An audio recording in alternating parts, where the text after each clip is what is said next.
Oh my, that video is so much better than my other camera. Oil change, let's get at it.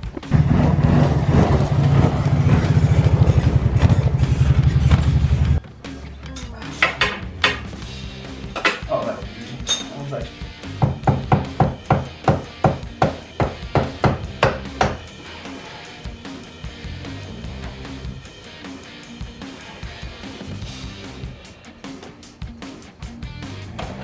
Yeah, it did some damage to it, but that's all right. And always inspect it, fill it up, and there you go. A fourth more quart and try it out.